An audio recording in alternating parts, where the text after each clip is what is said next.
para esta semana. Entonces vamos a ver, vamos a hablar sobre descriptores locales y en especial SIFT. SIFT es como el descriptor más común. Y esto se llama las técnicas de los descriptores locales, que es donde buscamos por zonas de la imagen. La imagen la dividimos en trozos, calculamos muchos descriptores por imagen. ¿Ya? Y el tema es, primero vamos a ver cómo se calcula eso, y luego después es como compararlos, porque en descriptores globales era bien simple, ¿cierto? Una imagen, otra imagen, distancia. Pero ahora si tenemos 1000 vectores por una parte y 2000 vectores por la otra, ¿cuál es la distancia entre las dos imágenes? ¿Ya? Ya, eso también lo tenemos que ver. ¿Ya? Entonces, como motivación, supongamos que tenemos este objeto, queremos buscar dónde está este objeto. ¿Ya? Y este objeto, uno dice, ahí aquí está la escena, entonces esta es la imagen uno y esta es la imagen 2. ¿Dónde está? ¿Ya? Y al menos con descriptores globales, claro que esto no se puede hacer, ¿cierto? Porque vamos a calcular un descriptor de esto y aquí vamos a calcular otro descriptor y la distancia no tiene nada que ver con que ahí esté. De hecho, ahí está el objeto. Eso no se puede hacer con descriptores globales. Y de hecho, más interesante, o sea, primero aquí se ve que está un poco tapado y esto tiene que ser robusto a eso. Incluso también es interesante que puede estar rotado, ¿ya? Y podemos encontrar el objeto, ¿ya? Y esto es mediante estas técnicas y un poco de historia. Estas técnicas, eh, un referente es SIFT. SIFT es como el descriptor más usado y fue hecho aquí por David Lowe. Y me gustaría hacerle la referencia porque encuentro que es bien interesante el trabajo. Es como si uno entra en esta área, seguro uno tiene que conocer a David Lowe, que fue el que definió SIFT y hizo un trabajo súper bueno coordinando todo el conocimiento en un par de papers. De hecho, los papers, en especial este paper, eh, todo este material, todas estas slides están muy basados en este paper y es uno de los papers más referenciados de la computación, ¿no? Porque es muy bueno el paper, como que resume mucho contenido de forma súper organizada, como que le enseña a todos cómo usar estas técnicas, ¿no? Bueno, así que vamos a referenciar harto a David Lowe, ¿no? Bueno, de hecho, como bueno, a ver, primero los descriptores locales, la idea es que una imagen se divide en trozos y se dibujan por estos circulitos. Y cada circulito es un vector. Ya, bueno, ahí vamos a ver en SIFT son dimensión 128 para SIFT, en SIFT. Y dependiendo de qué otros descriptores, cambia la dimensión. Ya, y cada uno de estos puntitos de acá se llaman los key points. ¿Ya? Entonces, es como dividir, es como que estos circulitos, es como que uno va dividiendo la imagen en muchos trocitos. Y por cada círculo hay un vector, ¿ya? Em, Usualmente son del orden de cientos o de miles de vectores por imagen, ¿ya? Y eso se llama la técnica de los key points, ¿ya? Así que, bueno, aquí un ejemplo.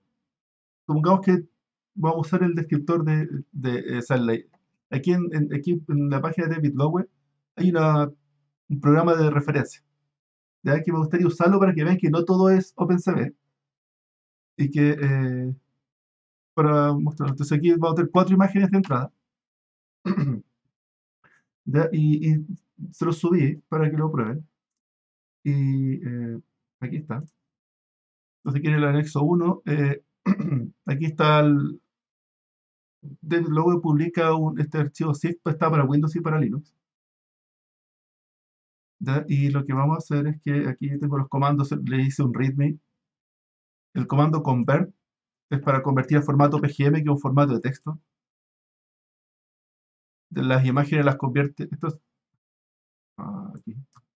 Estas son las imágenes y el PGM es un formato gris. Un formato de texto bien fácil de leer. De hecho, es como un formato binario los bytes de la imagen directamente.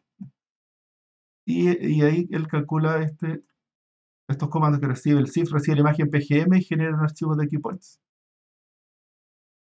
Y eso genera unos archivos de texto. Y lo que dice aquí este archivo de texto, primero esta es la zona que se va a representar. O sea, aquí dice hay 159 descriptores de dimensión 128. representa la zona, posición X, Y, el tamaño, la orientación, y aquí viene el descriptor SIFT. 128 números. Y ahí viene el punto 2, punto 3, punto 4, etc. Si eso se muestra aquí, eh, eh, esto es el archivo keypoints, y después esto despliega una imagen con su versión, con los descriptores mostrados. ¿Ya? ¿Qué vendría a ser esto? Ya, me gusta mostrar esto porque es como para ver que cuando uno se pone a estudiar, si ustedes estudian aparte de esto, siempre van a ver, va a aparecer esta imagen o imágenes parecidas que son como flechas dentro de la imagen. Aquí hay que entender que una flecha se refiere al circulito. Y por ejemplo, aquí esta flecha, esa flecha se está refiriendo a una zona, está representando esa zona de ahí. El centro del punto de origen, el key point, y luego hay que calcular ahí como el círculo o el cuadrado alrededor de, ¿no? Alrededor de eso. Entonces se ve que hay muchos cientos o miles de vectores por imagen. Y junto con cada flecha, la flecha define la zona, pero por cada zona hay un vector de 128 dimensiones que representa ese trozo de imagen. En realidad el histograma de gradientes que vimos en las primeras clases. Bien. Y con eso después ahí él mismo muestra este ejemplo de si uno asocia una imagen con la otra, uno asocia descriptores parecidos y uno puede hacer estas imágenes de acá. Bien, eso es como lo que hace la técnica de referencia, y hay otros que ustedes buscan en los investigadores del área. Hay varios software que hacen cosas parecidas. Bueno, y en OpenCV también se puede, ¿no? Pero, bien, entonces, ¿cómo se hacen? Nuestra idea es que aquí, ojo que acá hay más descriptores locales, pero algunos de ellos hicieron coincidencia con los descriptores locales de acá. ¿Ya? Y ahí aparece esta imagen. Entonces, las técnicas involucradas para poder hacer eso es que primero necesitamos el algoritmo de detección de punto de interés, definir los circulitos donde van. Luego, las técnicas para describir los circulitos. ¿Ya? Y ahí el descriptor mejor por lejos es SIFT. No el mejor, pero sí el más usado. Es bueno, es uno de los mejores. Y, y luego vamos a ver las técnicas para buscar, para asociar esas líneas. Y finalmente vamos a ver unas técnicas que se llaman las de coherencia espacial, ya que para buscar un modelo de transformación geométrica de una imagen en la otra. Y ahí podemos saber bien cómo coincide, si es que está el objeto y dónde está. ¿Ya? Entonces son cuatro pasos los que vamos a ver. ¿Ya? Pero brevemente, em, aquí vamos, al menos aquí en la clase vamos a ir rápido. Después tiene que ver el video grabado. Si es que quieren ver más detalles. ¿Ya? Pero esencialmente lo que queremos ver es cuáles son los puntos a representar de una imagen. Cuando dice los circulitos, ¿dónde tienen que ir? Entonces aquí hay un ejemplo de en este libro, se describe bastante bien todas estas técnicas. Entonces aquí muestra tres ejemplos de posibles puntos de interés. Entonces la idea es que este cuadradito de ahí, estas dos imágenes están un poco cambiadas, se ve que están un poco movidas, y la idea es que los puntos, cuando si queremos que hacer que las dos imágenes coincidan, sus key points tienen que ser repetibles.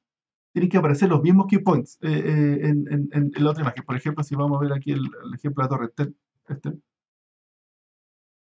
para que esto tenga esperanza de que coincidan los trozos de imagen, tiene que calcularse, tiene que haber flechitas en los mismos puntos. Entonces, por ejemplo, aquí esta flecha de acá, se ve que aparece acá también, y eso es bueno. Aparece ahí y aparece ahí.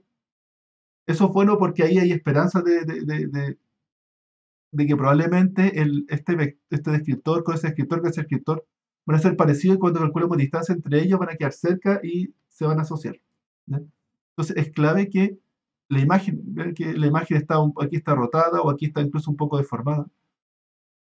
Tienen que aparecer los mismos puntos. ¿Ya? ¿Ya? Entonces ahí viene la discusión de cuáles son buenos puntos. Entonces aquí, si es que este cuadrado es el mismo de acá, pero se ve que es súper difícil lograr que aparezca el mismo descriptor porque podría haber aparecido en cualquier zona del cielo. Es como indistinguible de su vecindad. Y de hecho, esa es la clave, la distinguibilidad con respecto a sus vecinos. Y esta zona aquí es como un borde. Tú dices, ah, eso es más distinguible, pero no es tan distinguible a lo largo del borde. Es decir, a lo largo esto aquí se llama un patch de imagen, como un parche. Entonces, los que son de esta forma, a lo largo de la sombra, van a tener la misma forma. Entonces, como que uno se puede confundir y no, quizás no sale el mismo descriptor en la misma zona, porque se confunde con su vecindad, al menos en una dirección.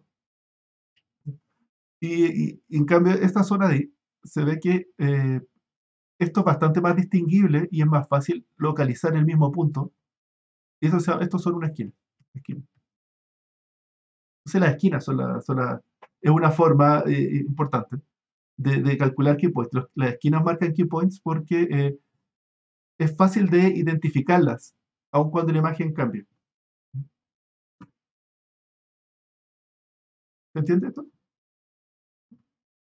Sí, Sí, sí. pero a mí me cuesta imaginarme cómo está implementado para que distinga lados de esquinas. Ya. Bueno, entonces aquí vamos a ver, mira, de hecho esto, cómo detectar las esquinas. Bueno, primero está marcado, aquí está hablando de lo que esperamos que sea. De- em, bueno, entonces, pero aquí está claro que los key points tienen que ser puntos que se pueden distinguir de los vecinos y que ahora vamos a ver distintos criterios o algoritmos para escoger esas zonas. Y que la detección tiene que ser invariante a cambios de color o rotación de la imagen o cosas así. Ojalá que si la imagen rota, que la esquina se mantenga. Y en general, algunas transformaciones geométricas. Ya, vamos a hablar más de eso. Primero hay que decir que para poder hacer una detección, necesitamos definir lo que se llama el scale space. ¿Ya? Primero esto es una gaussiana. ¿Ya? El kernel gaussiano, esto lo conocemos, una imagen convolución que este kernel gaussiano y la imagen queda más borrosa, ¿cierto?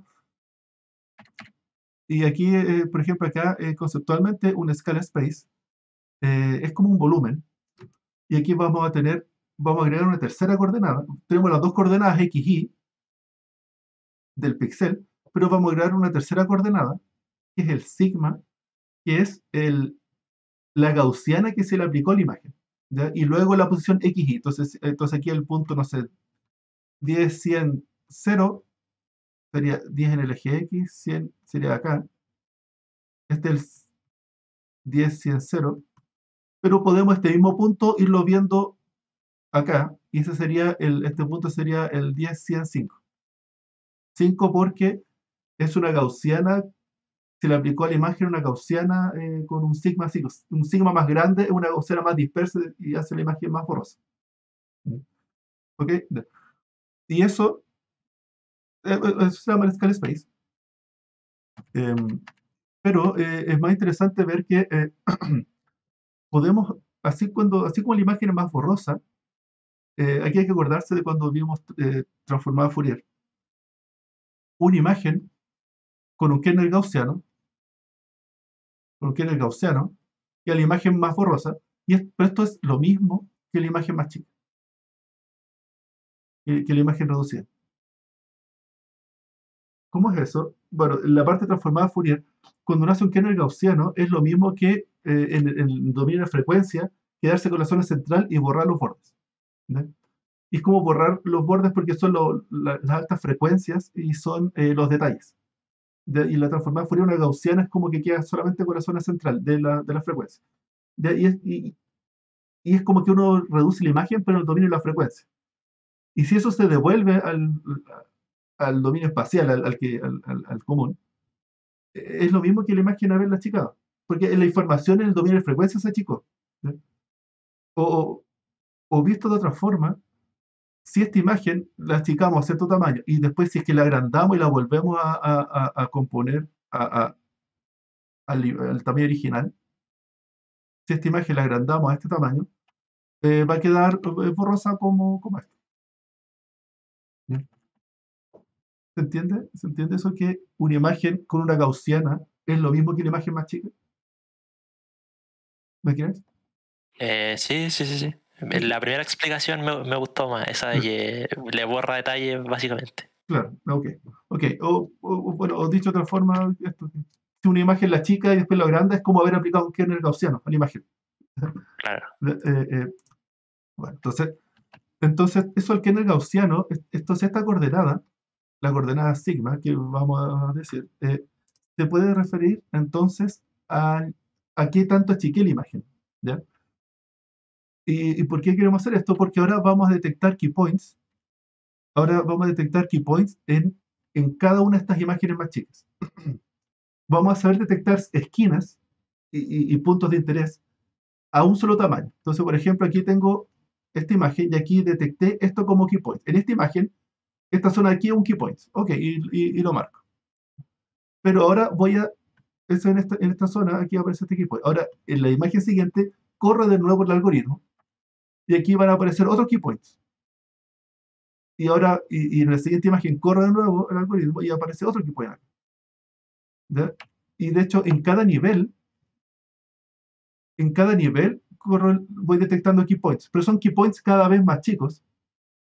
¿Y por qué es interesante eso? Porque después un key point chico, o sea, un key point en una imagen chica es una zona grande en la imagen original. ¿Ya? Es decir, si uno detecta una esquina en la imagen chiquitita, después es lo mismo que una esquina grande en la imagen original. ¿Ya? Esa es y esto se llama hacer una técnica de multiresolución. ¿Ya? Es súper interesante porque podemos detectar el mismo objeto, este chico o este grande. Da lo mismo el tamaño porque estamos detectando en múltiples escalas. Es decir, si tenemos otra imagen y sale la misma torre Entel pero chica, como la imagen donde sale, como en esta imagen, eh, en algún punto vamos a calcular, vamos a procesar la torre Entel de un tamaño pequeño. Entonces, si teníamos otra imagen con la torre Entel en tamaño pequeño, en alguno de estos niveles va a coincidir y vamos a detectar los mismos key points. ¿No? Esto se llama multiresolución, ¿se entiende? ¿Entiende? ¿A qué se refiere? Sí, A detectar varias veces, pero en este caso 1, 2, 3, 4, 5, 6. Los tiempos de procesamiento se disparan, pero se hace súper robusto a detectar objetos en múltiples escalas. ¿Ya? Bueno, ya eso es lo que hay que decir. Entonces lo que vamos a hacer es que vamos a detectar key points a un solo nivel, a un solo tamaño. Y después corremos esto n veces y tenemos múltiples escalas. ¿Ya? Bueno, el primer detector, que, que yo creo que se puede entender más, es el que se llama el de Moravec, que es un detector de esquinas. Esencialmente lo que vamos a hacer es vamos a calcular lo que se llama la autodiferencia entre un punto y su vecindad. ¿Ya? Entre el punto x0, una vecindad de tamaño W, es decir, una ventana alrededor de cada punto, y vamos a comparar a la imagen en ese píxel con la imagen en ese píxel más un delta X y un delta Y. Es decir, un pequeño diferencial. ¿Ya? ¿Cómo se entiende esto? Aquí tenemos una vecindad alrededor del punto y vamos a tomar este mismo rectángulo pero desplazado en un... Entonces, este sería el punto. Esto estaría desplazado en un delta X y en un delta Y. Esto es un delta Y, esto es un delta X. ¿Ya? Y va a estar desplazado para allá. Y ahora calculamos la diferencia píxel a píxel entre estos dos rectángulos. ¿Ya? Se ve que aquí cuando estamos en una zona plana, el- para cualquier delta X, delta Y, si calculamos la diferencia de la imagen del rectángulo con el rectángulo movido en un delta X o delta Y, va a dar siempre cero, porque es una zona plana. ¿Ya? En cambio, si nos paramos en esta zona aquí, que es la zona borde, si es que calculamos la diferencia de esta imagen, pero con este en un delta, bueno, aquí en un delta X, ahí se ve que la imagen no va a coincidir y va a tener una diferencia mayor a cero. Pero si es que si es que lo desplazamos en el sentido vertical y calculamos el rectángulo acá, y ahora calculamos la diferencia entre el cuadrado original y el cuadrado que está desplazado un poco en la dirección Y, ¿va a dar lo mismo o no? Va a dar cero. ¿Ya? En cambio, ¿por qué esto? Porque si nos paramos en la esquina del punto, mm, para cualquier delta X y delta Y que nos movamos, un delta X y delta Y, siempre la imagen va a quedar distinta. Es decir, a ver, si vemos este rectángulo acá, es, es así. Es así. Entonces, si comparamos esto comparado con el mismo rectángulo pero desplazado en cualquier delta x, cualquier delta y, nunca va a ser igual a cero, ¿cierto? O va a quedar por aquí, o vamos a tener otro que va a quedar por acá. ¿Se entiende que para cualquier delta x, cualquier delta y que probemos, va a dar una diferencia mayor a cero? No hay forma de encontrar un delta x que lo alinee, que me dé el mismo rectángulo original. ¿Me entiende? Esta es la parte clave, ¿no? ¿Cómo Sí, se sí, ve? sí. ¿Sí? Para Pero cualquier. se ve un poco caro, Por ¿o supuesto. no? Sí, sí, sí, por supuesto. Ahí vemos cómo lo hacemos más rápido. Porque, claro, porque para cada punto de esta imagen vamos a calcular la diferencia con sus vecindades. Para cada punto. Y también como que depende del tamaño de la vecindad, ¿no? Así, Porque si es muy así. chico como que no la va a detectar nunca o algo así. Sí, y claro, este tamaño W parámetro. Hay que hacerlo con sabiduría. ¿Ya? Ujú. Ok, pero bueno, ajustándose y vamos a probar, ajustando este tamaño W a un tamaño razonable y vamos a probar todos los puntos con todas sus vecindades y nos vamos a quedar con el mínimo de ellos. Y ese va a ser como la autodiferencia del punto. ¿Y cuál es la idea de eso? Entonces, para este caso nos va a dar, el mínimo nos va a dar cero. Porque aquí, bueno, para cualquier vecindad que lo comparamos consigo mismo va a dar cero. Y en este punto, en el punto que está en el borde, también va a dar cero. El mínimo, este de prima. ¿Por qué? Porque existe cuando es delta i es igual a mayor que cero y delta x es cero, es decir, si nos desplazamos hacia arriba, hay una posición donde da cero. Y por tanto también nos va a dar cero en este punto. En cambio, en este de acá va a dar mayor que cero. ¿Ya?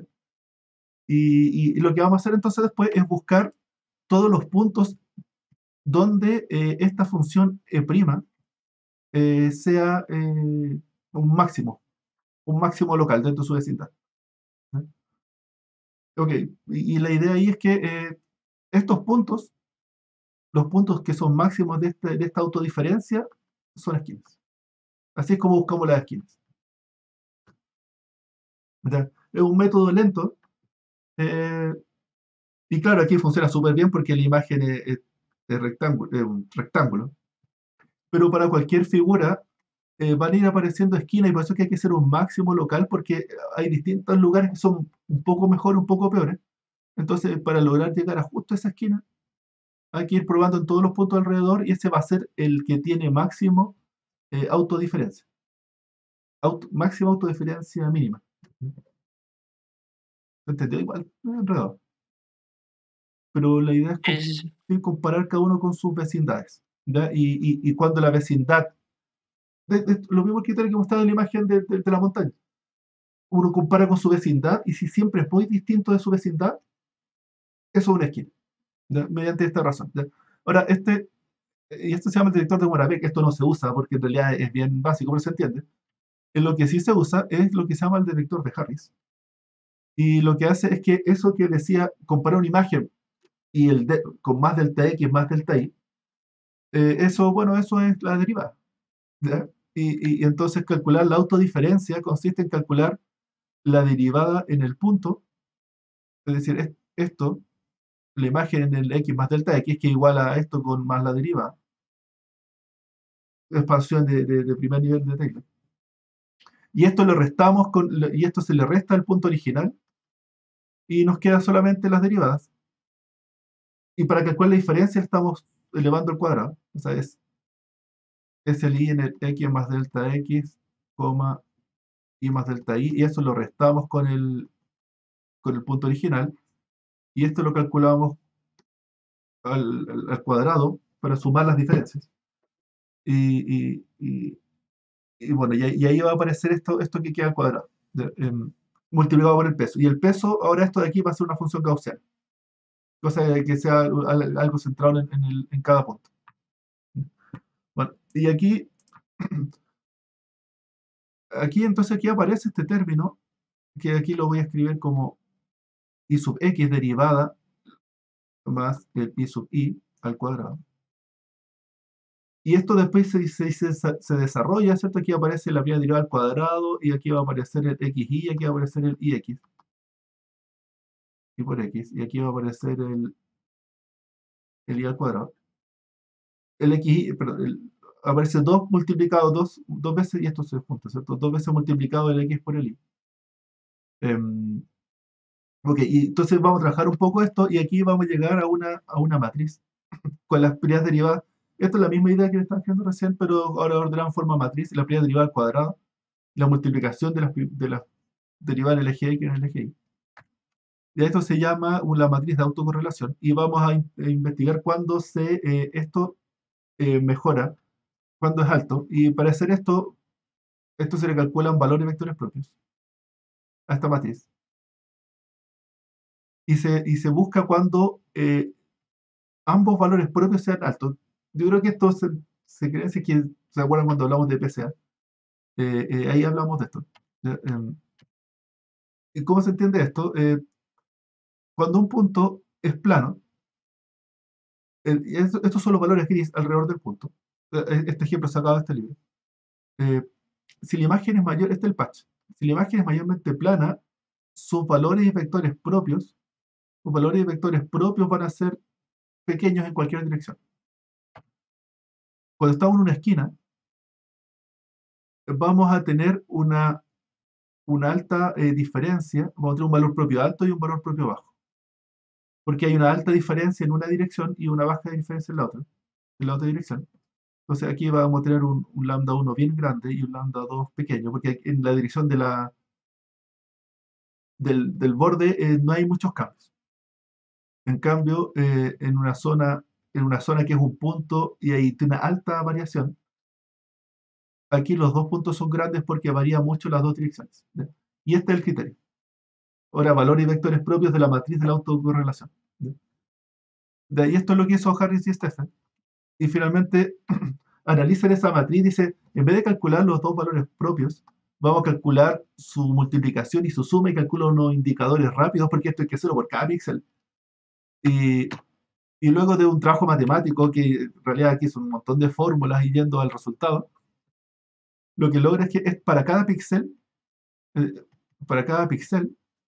se calcula este indicador. Tiene que ver con las derivadas elevado al cuadrado multiplicado por el peso, y aquí sumado, multiplicado, y es un indicador que se calcula por cada píxel. Y esto va a dar muy grande si es que es una buena esquina. De hecho, ¿Y qué sería el W en esa fórmula? ¿El peso de qué? esto es una gaussiana. Una gaussiana alrededor del punto. Entonces, para cada punto hay que calcular Es como la vecindad. justamente, es la vecindad. Y Claro, y eso consiste en calcular la convolución con una gaussiana, y ahí tenemos este W en cada píxel. Y la idea es que uno va viendo alrededor de cada píxel sus vecinos, y necesitamos tener las derivadas de sus vecinos, y calculamos esto. Y aquí hay unas cosas, acá unas constantes. ¿Ya? Pero se ve entonces que al menos esto, nosotros ya sabemos cómo calcular la derivada parcial en el eje X y rápido, ¿cierto? Con las convoluciones, lo vimos en las primeras clases. También el peso, el W, es unas gaussianas, unas convoluciones. De hecho, este cálculo es más o menos rápido para cada píxel, porque hay que ir operando con valores que ya calculamos por medio de convoluciones, que sea un par de convoluciones, y luego empezar a operar para cada píxel, eso sí, sumar, multiplicar estos números. ¿Ya? Bueno, eso nos va a dar, un valor de hecho, esto se le llama el valor de cornerness, el valor de esquinidad sería la traducción, o esquinitud, no sé. El valor de esquinitud de cada píxel. Entonces, un punto cuando sea grande, cuando sea un valor muy alto, decimos esto es una esquina. Al menos, bueno, eso es. Y después, este se llama el detector de Harris, es súper súper usado. Está implementado en OpenCV, o Harris y Stephens. ¿Ya? Y después dijo, esto se basa en unos indicadores de los valores propios. Después apareció Mr. Chi y Mr. Tomasi con una investigación, y dijeron, en vez de hacer estos indicadores, dijeron, está súper bien la idea, dijeron, pero el paso final de esta fórmula no les gustó. Y dijeron, esto se puede mejorar, en realidad lo que hay que hacer es que hay que calcular los valores vectores propios y escoger cuando el más chico sea mayor, hay que maximizar el mínimo de ellos y muestran que mejoran. De hecho, el detector Chitomasi es usado en OpenCV. De hecho, en OpenCV hay una función que se llama, da una imagen, uno calcula los good features to track. ¿Ya? El nombre bien descriptivo. Y esto es el algoritmo de Chitomasi. De hecho, ahí está la diferencia. Esto se los voy a mostrar para que vean ahí que si quieren ver más de esto. El detector Chitomasi está detectado ahí y ahí habla de que hay que minimizar, maximizar el mínimo valor propio. Ahí está la fórmula y se llama Good Features to Track. Y van apareciendo los puntos de esquinas. Y son buenos puntos para traquear, así se llama la función, porque estos puntos después viene esta imagen que si algún de estos objetos se va moviendo, sus esquinas debieran de ser detectables. Y por tanto es la base para ir haciendo un detector de seguimiento de objetos. Y para el seguimiento de objetos lo clave entonces es poder replicar estos key points. ¿Ya? Y esto se llama el Chitomasi, es como una forma buena de encontrar estos key points. ¿Ya? Ya. Espero que veas si no te imaginabas cómo se detectaban los key points. Esta es Y una forma. ahora sí me dio un poco más claro. De hecho, esto se llama los de esquinas. Los que vimos son los de esquinas, pero hay otra forma que se llama los blobs. De hecho, estos son bien interesantes. Hay otra forma de detectarlos. No todos son esquinas. ¿Ya? Y vamos a buscar zonas que son del tipo de esta zona. Un punto blanco rodeado de negro. Esto cuando vimos acá, esto se llama el kernel laplaciano. Esto lo vimos cuando detectábamos bordes. ¿Ya? Hablamos del kernel laplaciano y que el kernel laplaciano se parece a la diferencia gaussiana. Este D o G, diferencia de gaussiana, lo vimos cuando detectábamos bordes, en las primeras clases. ¿No? Y es interesante porque esto permite detectar, esto es una gaussiana, la diferencia gaussiana consiste en restar dos gaussianas. Una imagen borrosa, hacemos la imagen un poco más borrosa, restamos las dos imágenes y van a resaltar los bordes. Y aquí vamos a hacer la misma idea, pero para detectar puntos que son de esta forma en la imagen. Y estos no son esquinas, pero sí son puntos buenos para traquear también. De hecho, ahí es como que engañoso el nombre de OpenCV, Good Features to Track, porque eh, hay muchas otras formas de hacerlo y estos detectores con DOG también son buenos puntos. ¿No? Eh, bueno, entonces, ¿qué es lo que vamos a hacer? Es que vamos a detectar el borde. Aquí vamos a ir a la figura. Lo que vamos a hacer es que esta figura sacada del paper del Plower, la imagen se va haciendo con gaussianas consecutivas, vamos a ir restando gaussianas y en estos puntos de acá vamos a buscar esos blobs.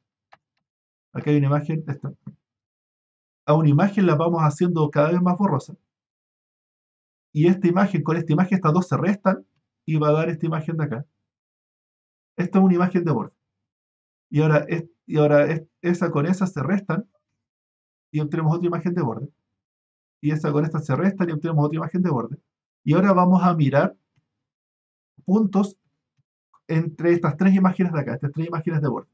Y vamos a buscar un punto que sea aquí vamos a buscar este punto de acá, se va a comparar con la imagen anterior y siguiente, y vamos a buscar un punto que sea un máximo local, es decir, un punto, volviendo acá, un punto que aquí sea muy fuerte y que luego desapareció.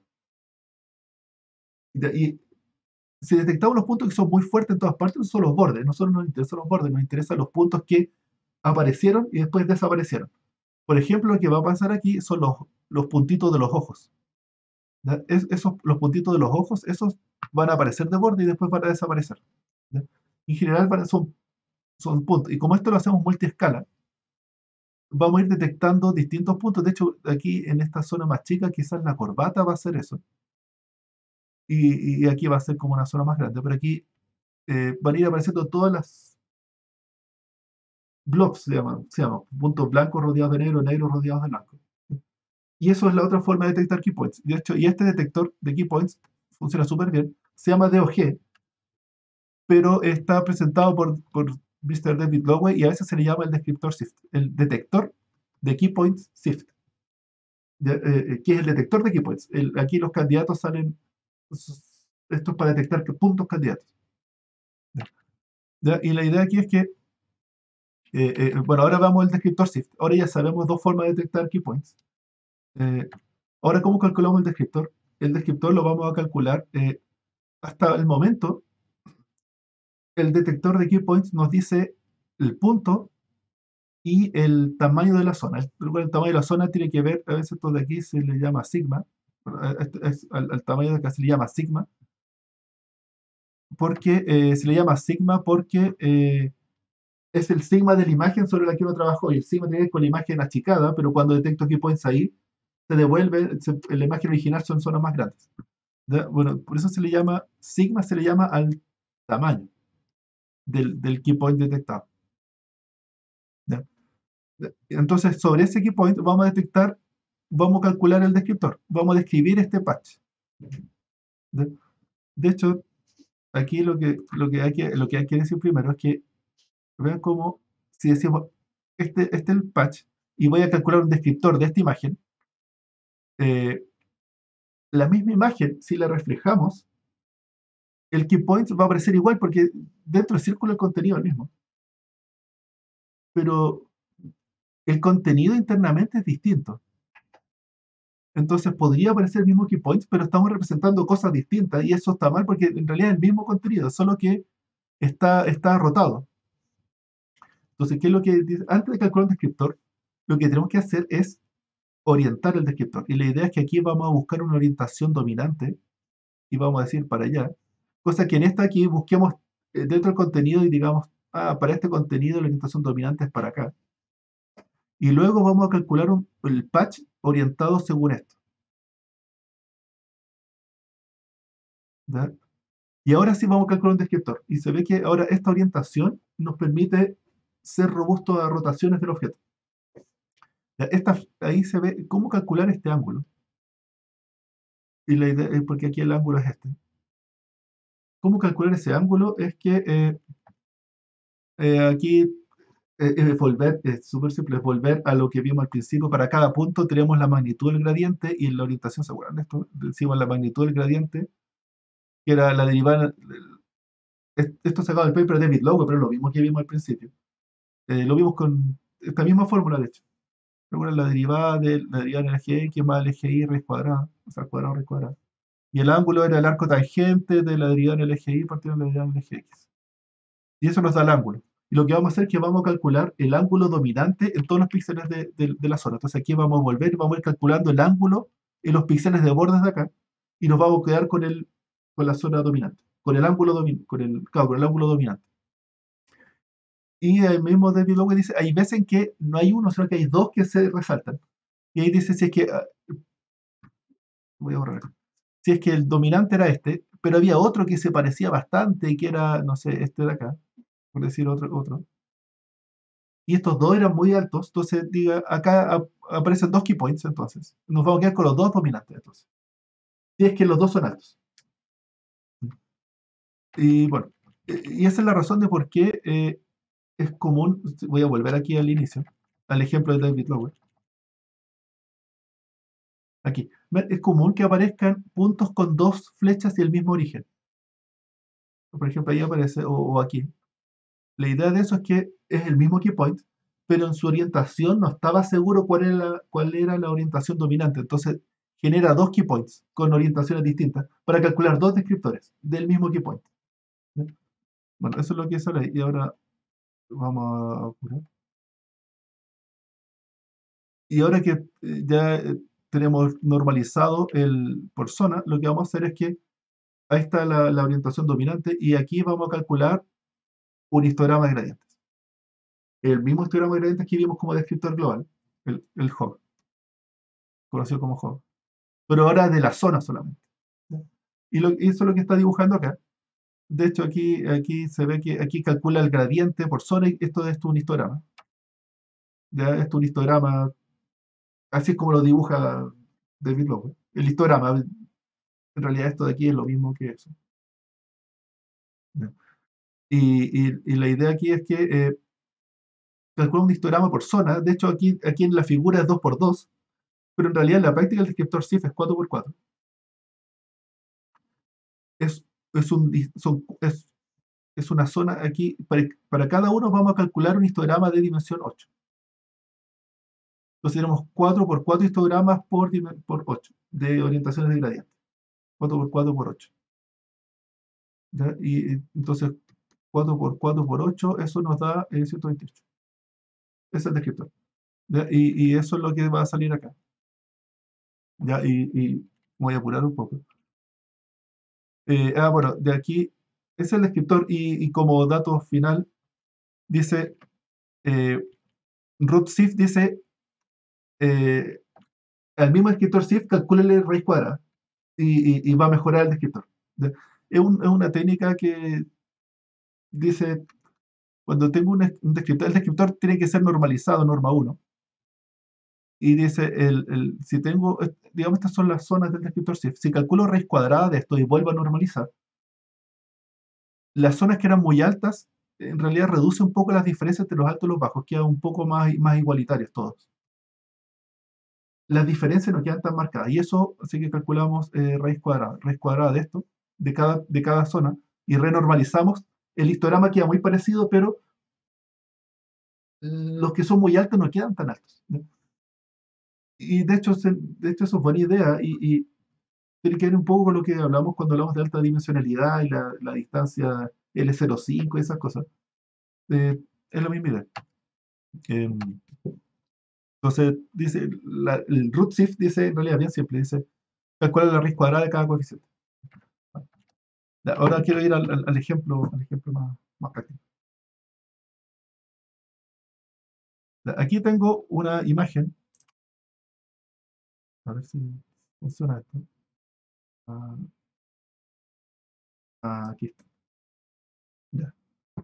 Ya, este es el código OpenCV para detectar key points. ¿Ya? Aquí uno dice a la función SIFT, uno crea el algoritmo. ¿Por qué? Porque aquí uno puede ir llamando a distintos algoritmos, hay distintos descriptores y todos se llaman iguales como una interfaz.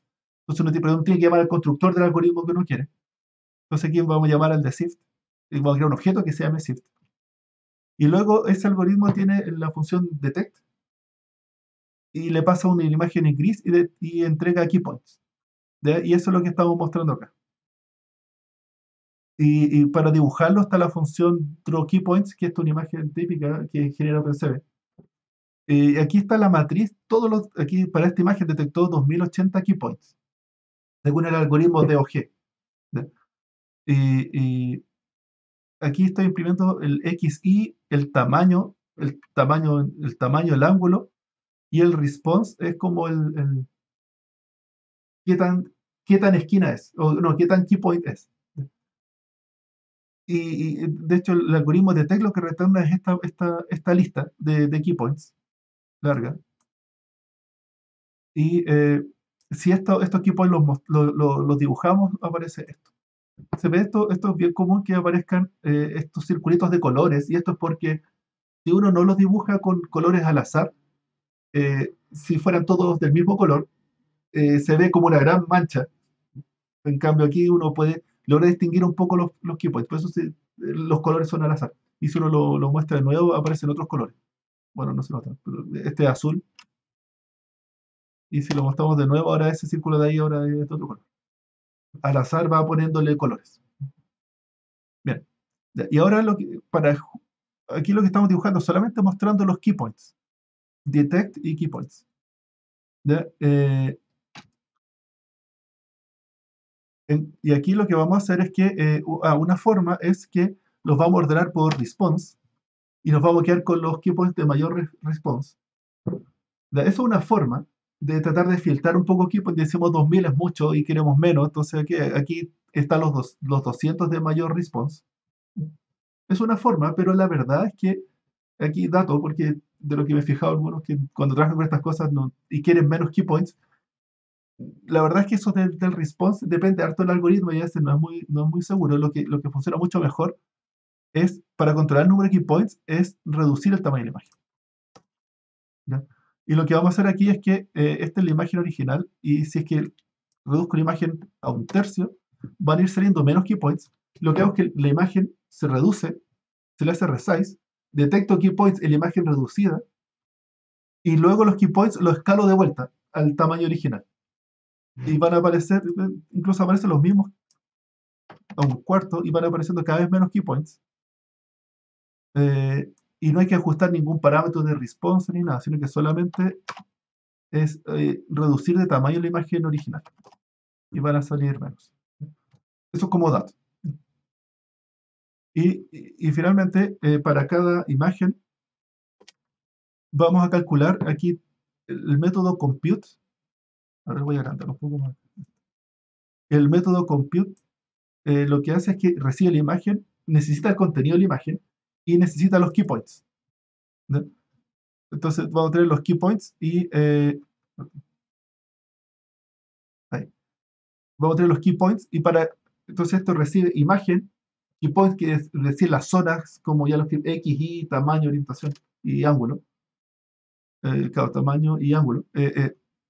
Y para eso, esa lista de key points eh, calcula el descriptor shift.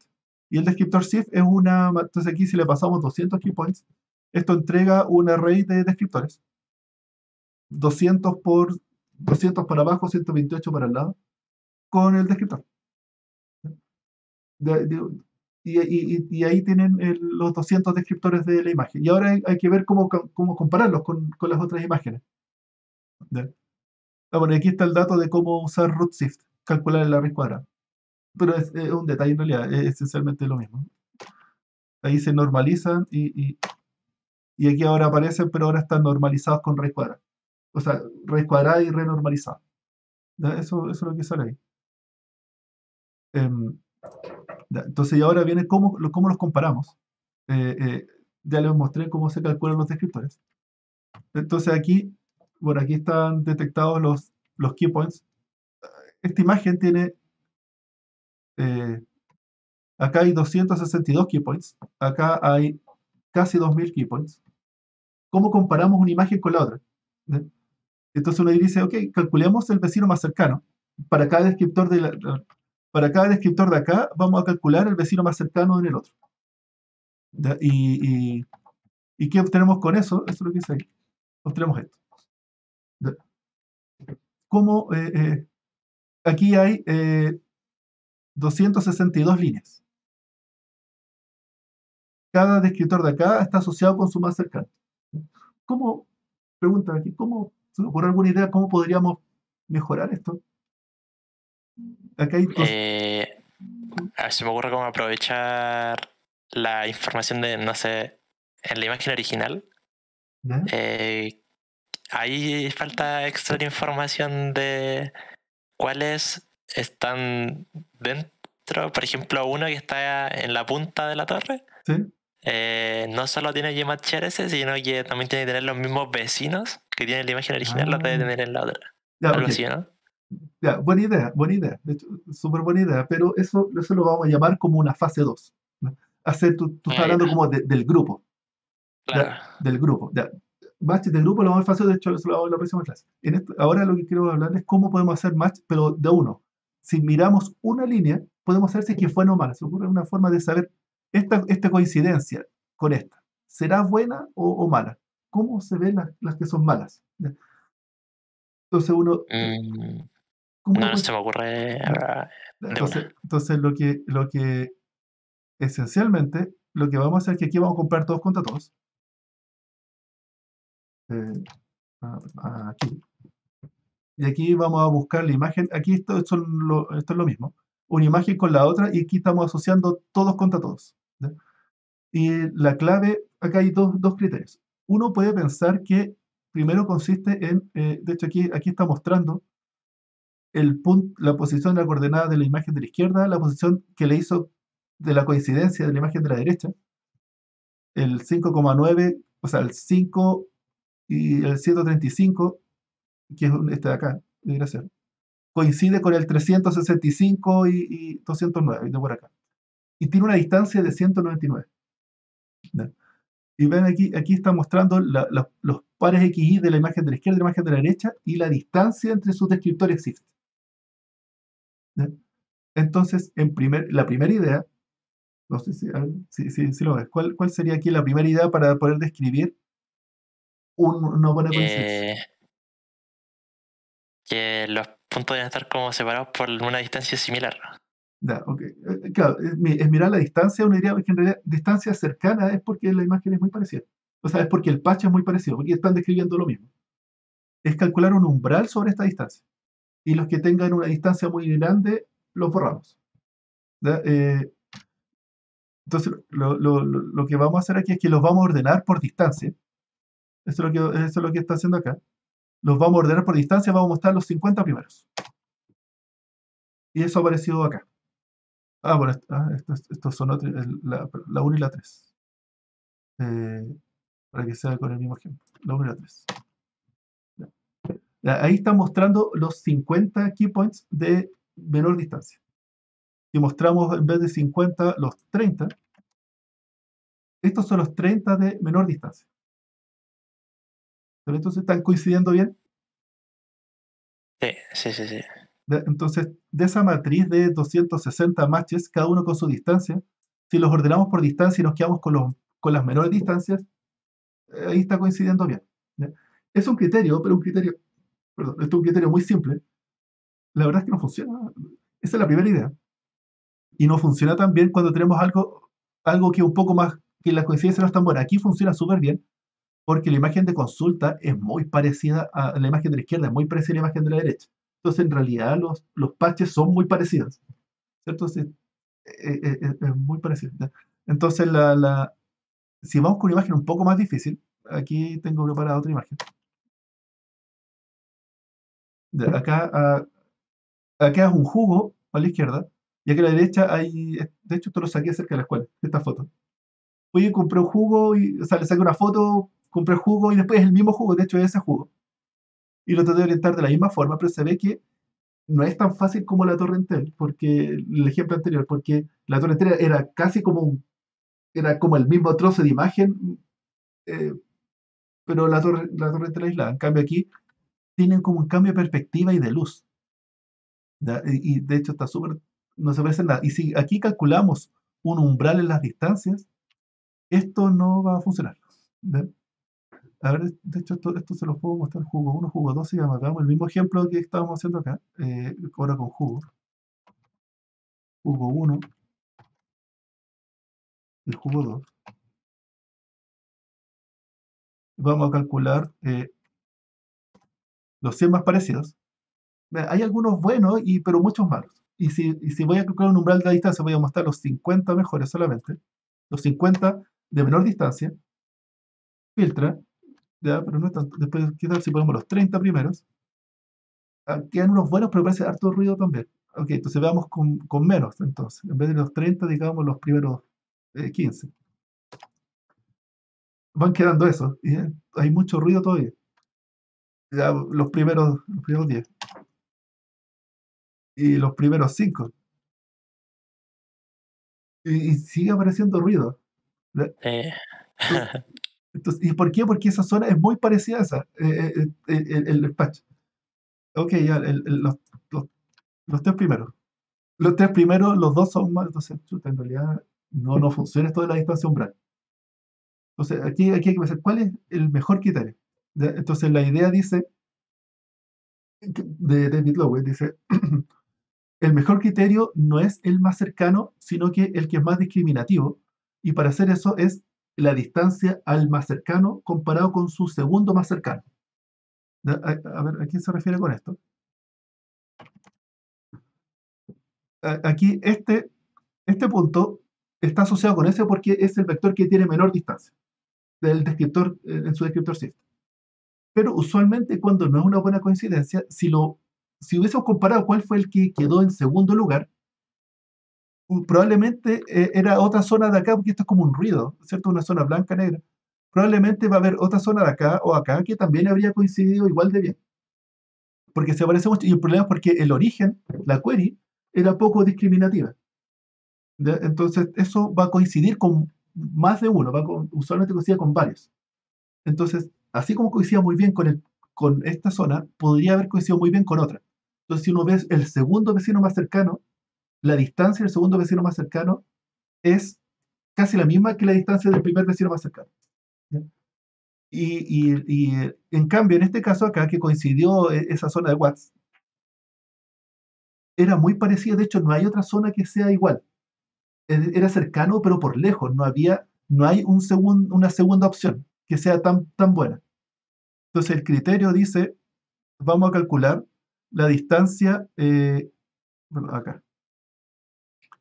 Vamos a calcular la distancia del vecino del primero con respecto al segundo y los dividimos. Y ahí nos va a dar la buena distancia de corte. Y vamos a calcular, entonces aquí estamos calculando con los que tengan una relación primer vecino más cercano a segundo vecino más cercano mayor a 0,08. De hecho, es lo que se hace. Este 0,8 lo ponemos 0,5 y ahí aparecen puros buenos. 0,6 y ahí aparecen puros descriptores buenos, porque estos son los más discriminativos. Bueno, ese es como el criterio. Y aquí en las slides se ve cómo están quedando puros buenos y no es un umbral en la distancia, es un umbral en la distancia del primero contra el segundo, más cercano. ¿Te entendí eso? Sí, ¿Sí? sí, sí. De- Creo que es una súper buena idea porque después sirve para hacer otros tipos de búsqueda en otros sistemas, no en descriptores locales, sino que con descriptores globales. Es una buena idea eso. Es un descriptor que su más cercano es mucho más cercano que el segundo. Es el vecino más cercano por lejos. ¿Ya? Eso es lo que dice ahí. Entonces aquí es calcular la distancia de un umbral de, bueno, la distancia del vecino más cercano dividido la distancia al segundo vecino más cercano. Y esto tiene que ser menor o igual a un umbral. Por 0,8 es razonable, es un 80% más chico que el segundo. ¿Ya? Entonces aquí decía, bueno, aquí tenemos con 0,9 quedan 111 líneas, con 0,8 quedan 77, con 0,7 quedan 65, con 0,6 quedan 58, con 0,5 quedan 41, que son todas buenas. Ya, ese es el criterio. Bueno, eso. Y ahora el siguiente paso es coherencia espacial, que es la idea que decías tú. Eso lo vamos a ver la próxima vez. ¿Alguna pregunta? ¿No? No. ¿No? Ya, espero que se haya entendido, porque esto es súper interesante. Había una tarea, tenía programada una tarea de esto, pero como la tarea 2 la corrí un poco y a lo mejor ya para no sobrecargarlo, porque me interesa, después de esta viene otra tarea, la tarea de Deep Learning, esa sí la vamos a hacer. Entonces, la tarea de escritores locales les voy a dar un ejercicio solamente para que haga el que quiera practicar solamente, pero va a ser sin nota. Y luego vamos a hacer la tarea de Deep Learning, esa la doy la otra semana. ¿Y esa va a ser la última o Sí, no? sí. Sí, entonces van a ser 4 tareas. Ya han hecho Ya. 3 y va a haber una Ujú. más, y la sobre Deep Learning. Y la que era, y había una tarea de esto que mejor no la hacemos para que en realidad no hay espacio. Eso.